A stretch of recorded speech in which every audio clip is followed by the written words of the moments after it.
Привет подписчикам! Сегодня Олдбой, 2003 год, авторы манги Гарон Цутия, Нобуаки Минэгэси.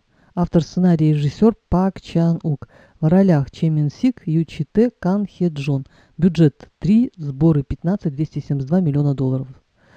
Сюжет. 1988 год. Бизнесмен О Дэсу в день рождения своей трехлетней дочери напивается, попадает в полицию, а затем бесследно исчезает. Потом он появляется в частной тюрьме и сидит там 15 лет в полном неведении, за что и почему. Спустя 15 лет он освобождается и знакомится в японском ресторане с девушкой Мидо, которая любезно предоставила ему кров. Дэсу пытается разобраться, кто и за что упек его в тюрьму, и выясняет, что в подростковом возрасте он становится невольным свидетелем интимной близости между братом и сестрой.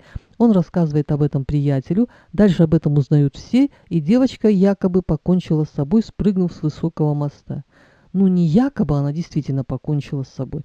Так вот, тюрьма была частью мести брата девочки болтливому Одессу, а другая часть мести была в том, что Мидо, которую Десу полюбил и был близок с ней, оказалась его дочерью. Вот, собственно, и все. Теперь о моих впечатлениях. Фильм я видела очень давно. Кажется, сначала я видела американский, который совсем мне не понравился, а потом корейский. Не могу сказать, что фильм произвел на меня неизгладимое впечатление. Наверное, это из-за темы инцеста. Я даже больше чем уверена, что многие женщины-зрительницы брезгливо поморщатся, увидев название ролика. Когда-то давно я прочитала комментарий: инцест – дело семейное. С одной стороны правда, с другой циничная шутка. Главный злодей совершил инцест, Дэсу совершил инцест, но между ними есть огромная разница, на мой взгляд. Братец знал, кого он склоняет к инцесту, а Дэсу понятия не имел. Хотя уверена, что, узнав правду, Дэсу не захочет жить. Очень тяжелый фильм, и тема страшная, месть изощренная, только японцы способны на это.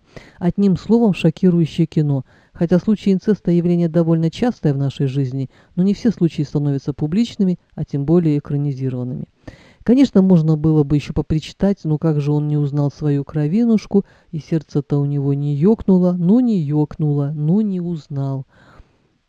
Ну, как всегда, я прихожу к выводу: не надо пить, не надо попадать в драки, не надо попадать в полицейские участки, а главное, не надо болтать. Держи язык за зубами, особенно если ты мужчина.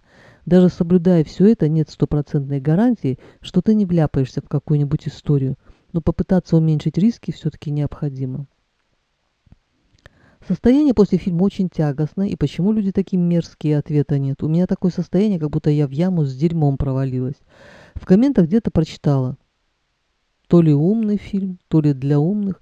Вот вы знаете, а я не согласна. Вообще манги, комиксы, они же примитивные, массовые. Ну что тут за умного? Много пыли, тумана, азиатской таинственности, недосказанности. Фильм удержит внимание только за счет детективного жанра. Всегда хочется узнать развязку.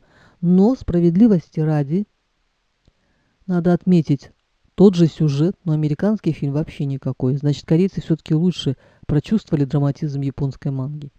Одна из передач Андрея Малахова была посвящена теме инцеста, и один из экспертов высказал мнение, что одна из причин инцеста – недостаточное количество квадратных метров на одного человека. Так что есть куда стремиться, решать жилищную проблему, увеличивать квадратные метры на душу населения, глядишь, и инцест искореним. Простите за цинизм, ну какой фильм, такие впечатления. Ну а жертвам инцеста совсем не до шуток, для них это травма на всю жизнь, поэтому они с ней и прощаются. На сегодня все, всем пока.